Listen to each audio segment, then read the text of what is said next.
ଚାଲନ୍ତୁ ବର୍ତ୍ତମାନ ଆମେ ବାଡି ହାଣିବା। ମୋର ବୋଉ ବାଡି ହାଣୁଛି ଆଉ ମୁଁ ଟିକେ ସାହାଯ୍ୟ କରିଦଉଛି। ଚାଲନ୍ତୁ ଦେଖିବା ଆମର ବାଡି ହଣା।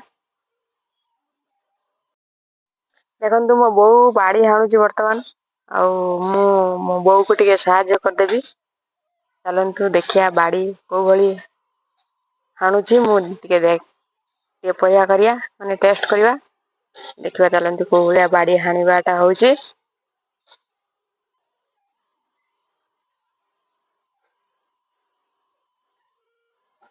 ଦେଖନ୍ତୁ ମୋର ବୋଉ କେଉଁ ଭଳି ଘାସ ସବୁ ଉପର ଚାଞ୍ଛିକିରି ଆଉ ତାକୁ ସବୁ ହାଣିବ। ଆଉ ଏଠି ଦୁଇଟା ଆମର ଶାଗ ବୁଣିବା ପାଇଁ ହଣା ସରିଛି। ବୋଉ ହାଣିଛି ଆଉ ଏଠି ଆଉ ଗୋଟେ ପଟାଳି ହଣା ଯିବ। ଚାଲନ୍ତୁ ମୁଁ ବୋଉକୁ ଟିକେ ସାହାଯ୍ୟ ହେଲ୍ପ କରିଦେବି।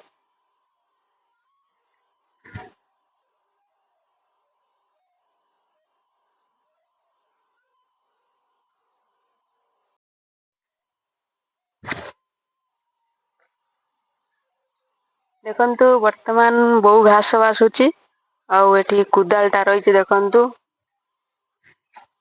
ଏଇ କୁଦାଳରେ ବାଡି ହଣା ଯିବ। ଆଉ ମୁଁ ଟିକେ ହେଲ୍ପ କରିଦେମି ବୋଉକୁ।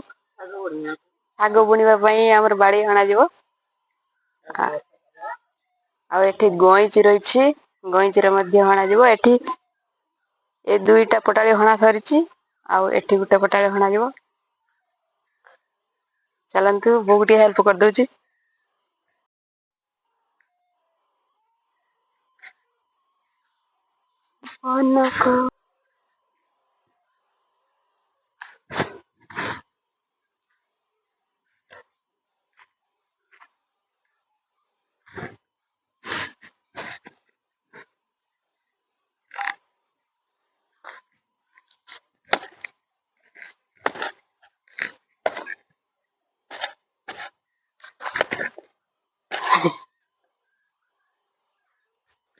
ବର୍ତ୍ତମାନ ବାଡି ହଣା ଚାଲିଛି ଦେଖନ୍ତୁ କୋଉ ଭାବରେ।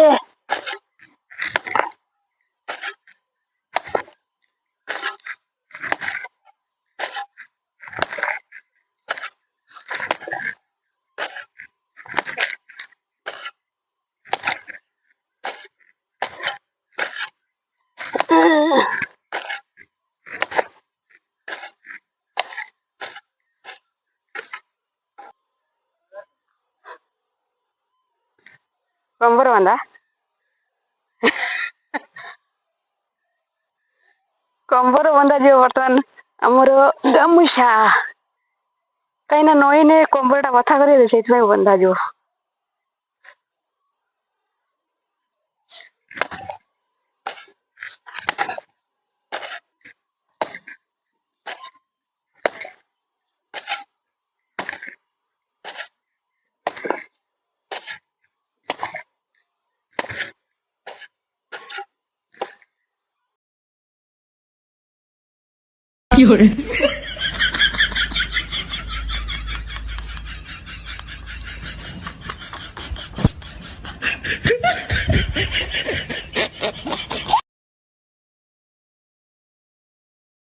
ଏତିକି ହାଣିଦେଲି ଏତିକି ହାଣିଦିଏ ଏତିକି ହାଣିଦିଏ।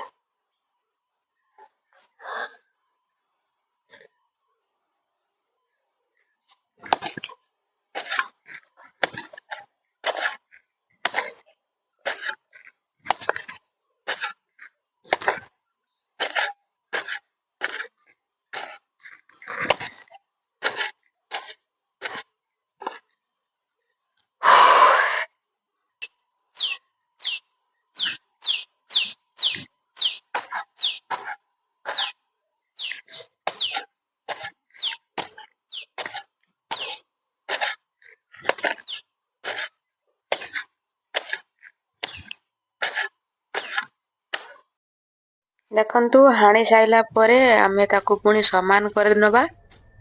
ସମାନ କରି ନେଇ ସାରିଲା ପରେ ତାକୁ ଆମେ ପୁଣି ମଞ୍ଜି ବୁଣି ଦବା। କିଛି 1-2 ଦିନ ଛାଡିଦବା। ପ୍ରଥମେ ଆମେ ହାଣିକି ସମାନ କରିଦେଲେ ତାପରେ ଆମେ ମାଟିକି ଖରା ଖାଇବା ପାଇଁ ଛାଡିଦବା। ଛାଡି ସାରିଲା ପରେ ତାପରେ ଆମେ ଯୋଉ ହାଣିଥିବାର ଯୋଉ ଗଛ ଲଗେଇବା ଯୋଉ ପଟାଳିରେ ସେଇ ମଞ୍ଜି ଆମେ ବୁଣିଦବା। ବର୍ତ୍ତମାନ ସମାନ କରାଯାଉଛି।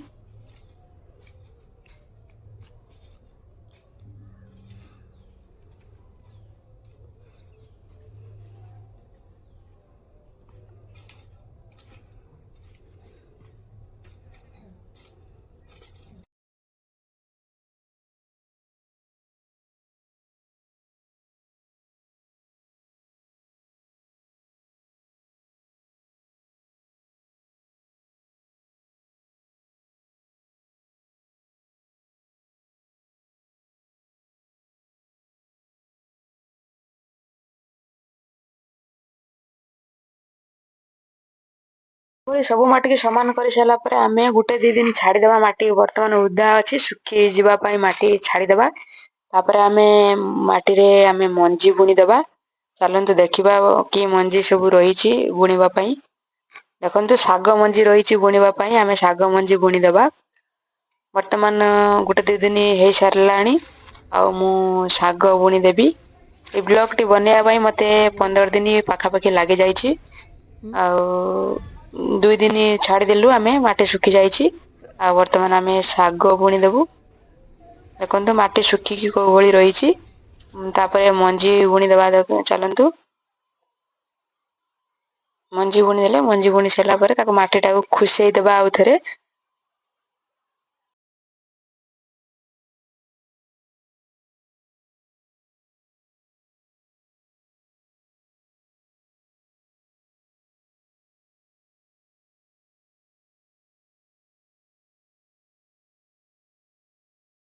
ଦେଖନ୍ତୁ ମୁଁ ଯୋଉ ମଞ୍ଜି ବୁଣୁଛି ଆଉ ପଟାଳିରେ, ଶାଗ ପଟାଳିରେ, ସେଟା କୋଉ ଶାଗ ମଞ୍ଜି ଆପଣ ମାନେ କମେଣ୍ଟ କରି ନିହାତି କହିବେ। ମୁଁ କହିବିନି।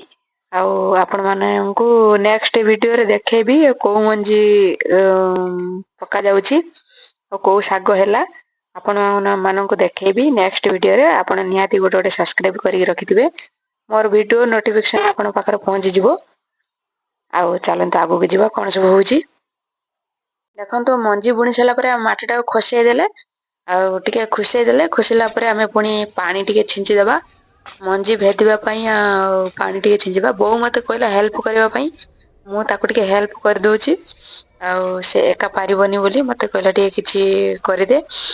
ଆଉ ମତେ ବରାଦ କରୁଛି ଯୋଉ ଭଳି, ମୁଁ ସେଇଭଳି କରୁଛି। କିନ୍ତୁ ମତେ ଏ ବିଷୟରେ କିଛି ଜଣା ନାହିଁ। ଆପଣ ମାନେ ଯଦି ମୋର କିଛି ଭୁଲ ରହିଥାଏ ଆପଣ ମତେ କ୍ଷମା କରିଦେବେ।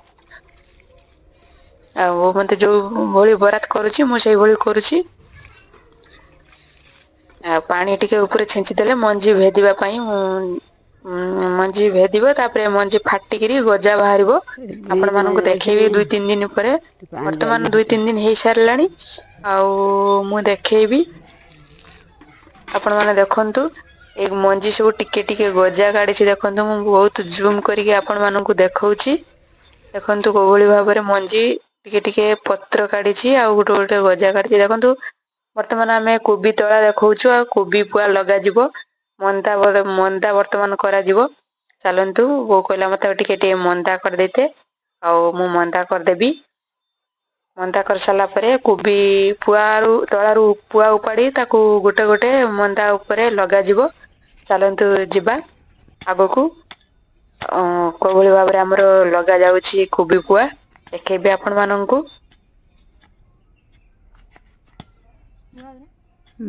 ଦେଖନ୍ତୁ ଆମେ ଏଇଭଳି ଗୋଟେ ଗୋଟେ ମନ୍ଦା କରିଦବା।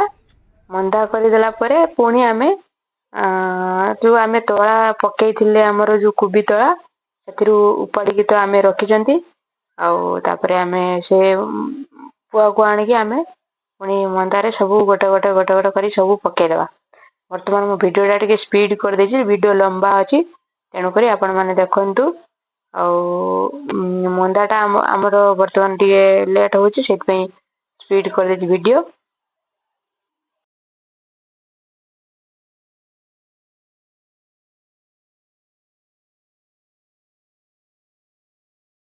ବର୍ତ୍ତମାନ ମନ୍ଦା କରିବା ସରି ସାରିଲାଣି, ଆଉ 2ଟା ମନ୍ଦା ରହିଛି ବାକି ମୁଁ କରିଦେବି।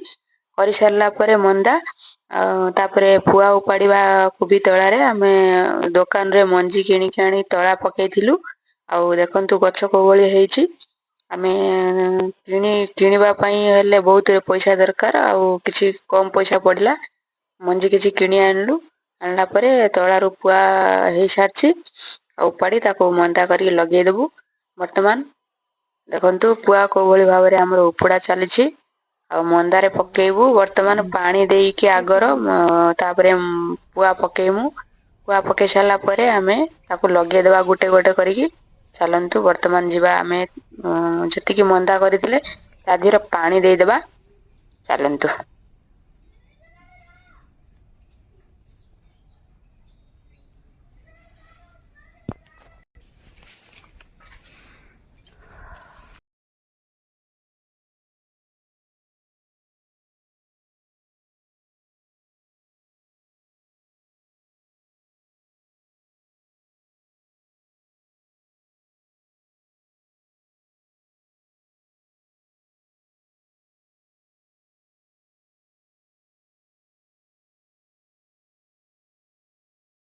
ଦେଖନ୍ତୁ ଆମେ ମନ୍ଦାରେ ଏଇଭଳି ପାଣି ଦେଇଦବା।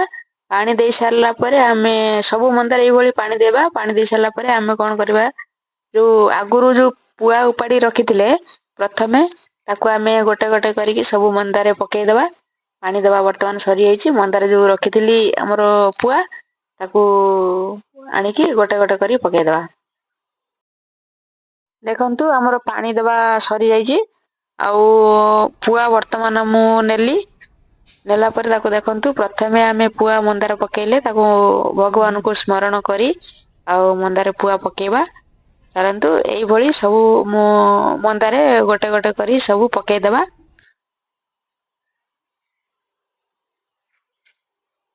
ସବୁ ଯାକ ପୁଆ ଦେଖନ୍ତୁ ପକେଇଦବା ଆମେ ସବୁ ମନ୍ଦାରେ। ତାପରେ ଆମେ ବସି ଲଗେଇଦବା।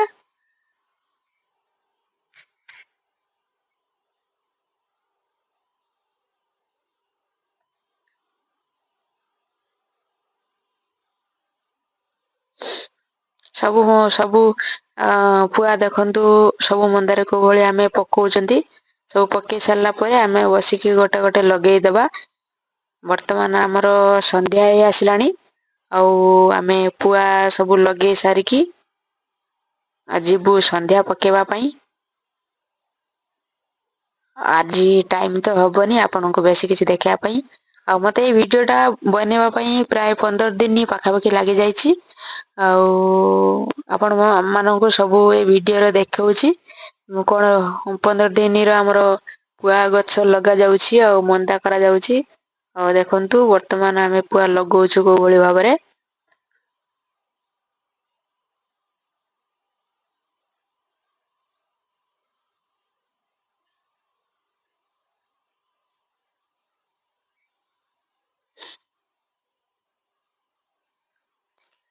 ମୋ ବୋଉ ବର୍ତ୍ତମାନ ମତେ ହେଲ୍ପ କରିବାକୁ କହିଥିଲା।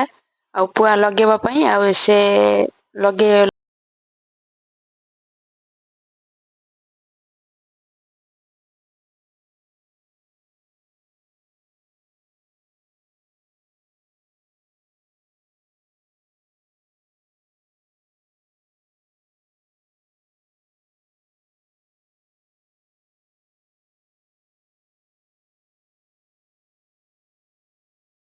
ଦେଖନ୍ତୁ ମତେ ପୁଣି ଲଗେଇବାକୁ କହିଲା ବୋଉ। ଆଉ ମୁଁ ଲଗେଇଦେଲି ଦିଟା ଆଉ ଥିଲା।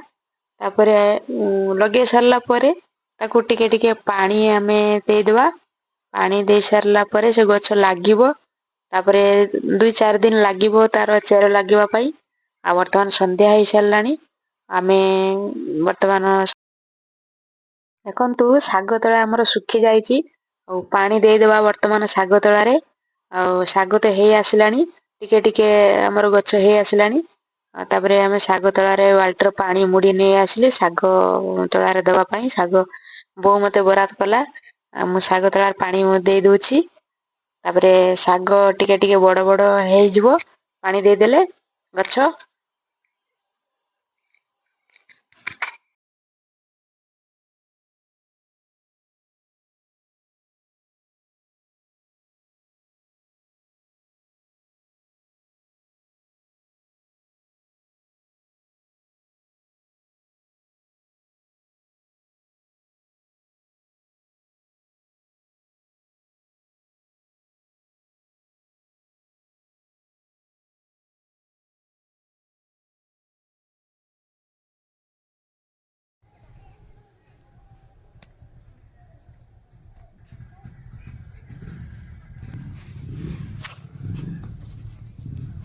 ଦେଖନ୍ତୁ ମୁଁ ଆପଣଙ୍କୁ ବହୁତ ପାଖରେ ଦେଖେଇ ଦଉଛି ଆମର ଶାଗ କୋଉ ଭଳି ଭାବରେ ଗଛ ହେଇଗଲାଣି।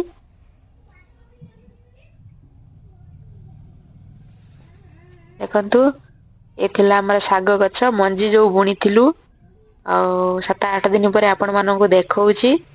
ଶାଗ ଗଛ ଟିକେ ଟିକେ ସବୁଜିଆ ପଡି ଆସିଲାଣି ଦେଖନ୍ତୁ ଟିକେ ଟିକେ। ଆଉ ମୋର ବୋଉ ଦେଖନ୍ତୁ ଜାଳ ଗୋଟଉଛି। ଆଉ ଚୁଲିରେ ଜାଳିବା ପାଇଁ। ପହଁରାରେ ଖରିକି ଆଉ ବୁରାରେ ତାକୁ ତୋଳିକି ରଖୁଛି। ଆଉ ତାକୁ ଆଣିକିରି ଗୋଟେ ଜାଗାରେ ରଖୁଛି। ଆଉ ନଟି ଯୋଉ ହେଇଛି ସେଠି ବାଡ ପାଖରେ ତାକୁ ଏକଜୁଟ କରିଦଉଛି ଆଉ ଜାଳ ସବୁ ନେଇ ଆସୁଛି। ନଟି ଗୁଡା ସବୁ ହେଇଛି ଆଉ ଜାଳ ତାକୁ ନେଇ ଆସିଲା ପରେ ଆମର ଚୁଲିରେ ରୋଷେଇ କରିକି ଖାଇବୁ ରାନ୍ଧିକି।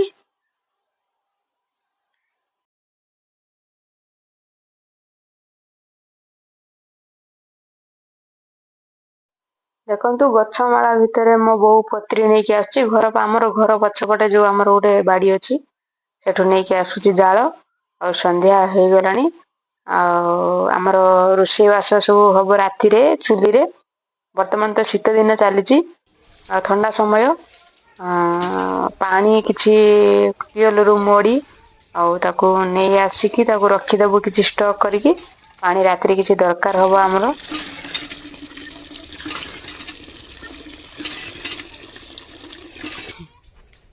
କାକେ କଳା ଗୋଟେ ଦେଖନ୍ତୁ ମୋ ବୋଉ ଗୋଟେ କାଖର କାଖେଇଛି ଆଉ ଗୋଟେ ହାତର ବାଲ୍ଟି ଧରିଛି ଆଉ ଗୋଟେ ପ୍ଲାଷ୍ଟିକ ବାଲ୍ଟି ହାତର ମାନେ କାଖର କାଖେଇଛି। ଦେଖନ୍ତୁ କେତେ ପରିଶ୍ରମ କରିକି ପାଣି ଦୁଇଟିକୁ ନେଇକି ଆସୁଛି ମୋ ବୋଉ। ଆଉ ରଖିଲା ଯେ ଆମର ପାଣିର ବର୍ତ୍ତମାନ ଆମର ଟିଅଲ ପାଖକୁ ରାତିରେ ତ ଯାଇପାରିବୁନି ରାତିରେ ଅନ୍ଧାର ହେଇଯିବ। ତେଣୁକରି ଆମେ ଟିଅଲରୁ ନେଇ ଆସିଛୁ ଷ୍ଟକ୍ କରିକି ରଖିଦବୁ। ଆଉ ରାତିରେ ଆମର ଯୋଉ ରୋଷେଇବାସ ହବ ସେଥିରେ ଆମେ ପାଣିରେ କିଛି ଖର୍ଚ୍ଚ କରିବୁ। ମୋ ବୋଉ ଏଇ ପାଣି ସବୁ ଷ୍ଟକ୍ କରିକି ପୁଣି ଯାଉଛି ଟିଅଲ କତିକି। ପୁଣି ପାଣି ନେଇକି ଆସିଲା ପୁଣି କିଛି ରଖିଦେଇକି ଷ୍ଟକ୍ କରିକି ରଖିଦବ। ତାପରେ ଚୁଲିରେ ଦେଖନ୍ତୁ ମୋ ବୋଉ ଛୁଞ୍ଚ ମାରୁଛି। ଚୁଲିରେ ରାତିରେ ଦେଖନ୍ତୁ ସାଇଡରେ ଆମର ଜାଳ ରହିଛି। ଆଉ ଆମର ଏଇଠି ଚୁଲି ଅଛି ରୋଷେଇ କରାଯାଉଛି। ଆଉ ରୋଷେଇ ଚୁଲିରେ ରୋଷେଇ କରାଯାଉଛି ଦେଖନ୍ତୁ ଗୋବର ପାଣିରେ କୋଉ ଭଳି ମୋ ବୋଉ ଛୁଞ୍ଚ ମାରୁଛି। ଦେଖନ୍ତୁ।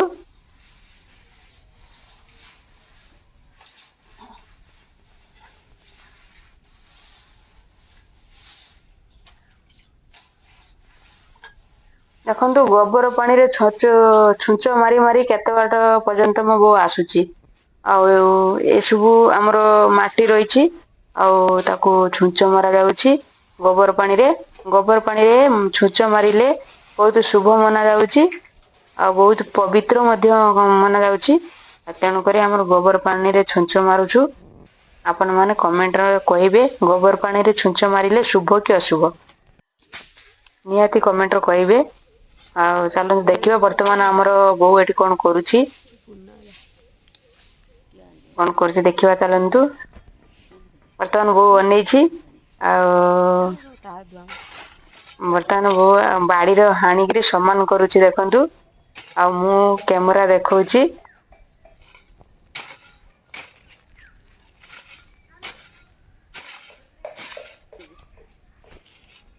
ଦେଖନ୍ତୁ ସାଙ୍ଗମାନେ ଆମେ ଯୋଉ ଗାଁ ଭିତରେ ରହିକି ଯୋଉ ପରିବେଶରେ ଆମେ ଯାହା କିଛି ଗଛ ପତ୍ର ସବୁ ଲଗଉଛୁ ସେଇଟା ସେଇ ବ୍ଲକ ଆପଣ ମାନଙ୍କୁ ଆମେ ଦେଖଉଛୁ।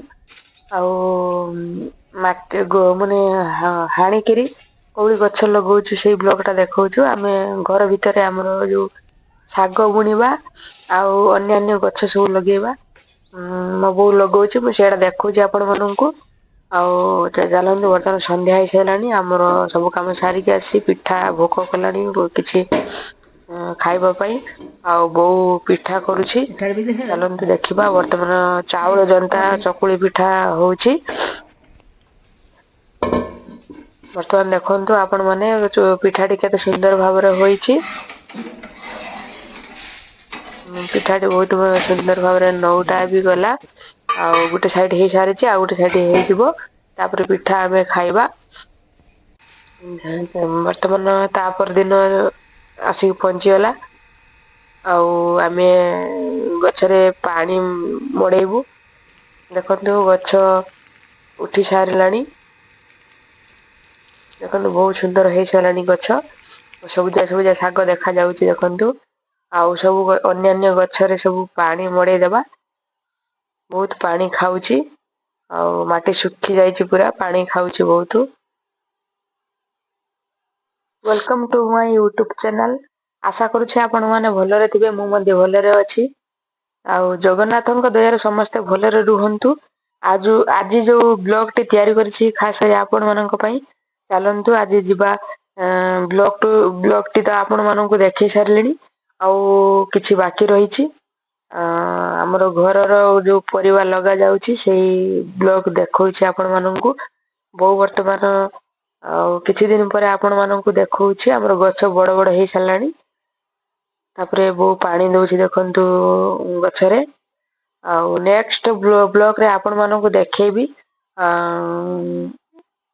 ଗଛ କେମିତି ହେଲା ଆଉ କେତେ ବଡ ବଡ ହେଲା ଗଛ ଆପଣ ମାନଙ୍କୁ ଦେଖେଇବି। ବର୍ତ୍ତମାନ ଚାଲନ୍ତୁ ଧଣିଆ ଗଛ ଆଡିକି ଯିବା ଧଣିଆ ଗଛ ସୁନ୍ଦର ଭାବରେ ହୋଇଛି ଦେଖନ୍ତୁ। ଆପଣ ମାନଙ୍କୁ ପାଖରେ ଦେଖେଇ ଦଉଛି। ଛୋଟ ଛୋଟ ହେଇଥିଲା ବଡ ହେଇ ସାରିଲାଣି ଧଣିଆ ଗଛ। ଆଉ ବୋଉ ପାଣି ମଡଉଛି ବର୍ତ୍ତମାନ ମୁଁ ଟିକେ ପାଣି ମଡେଇ ଦେଲି। ବୋଉକୁ ସାହାଯ୍ୟ କଲି ହେଲ୍ପ କଲି। ଆଉ ଆମ ଚ୍ୟାନେଲ କୁ ବର୍ତ୍ତମାନ ଗୋଟେ ଯୋଉମାନେ ନୂଆ ଆସିଛନ୍ତି ସେମାନେ ସବସ୍କ୍ରାଇବ କରିବେ। ସବସ୍କ୍ରାଇବ କଲେ ଆପଣ ମାନଙ୍କ ପାଖକୁ ନୂଆ ନୂଆ ଭିଡିଓ ଯିବ।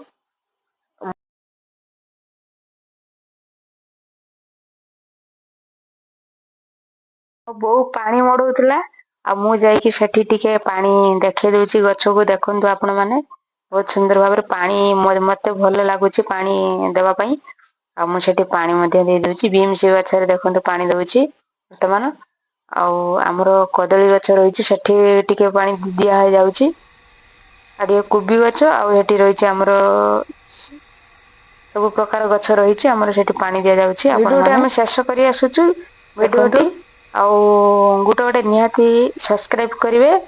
ରହୁଛୁ ଜୟ ଜଗନ୍ନାଥ ଜୟ ମା ଲକ୍ଷ୍ମୀ।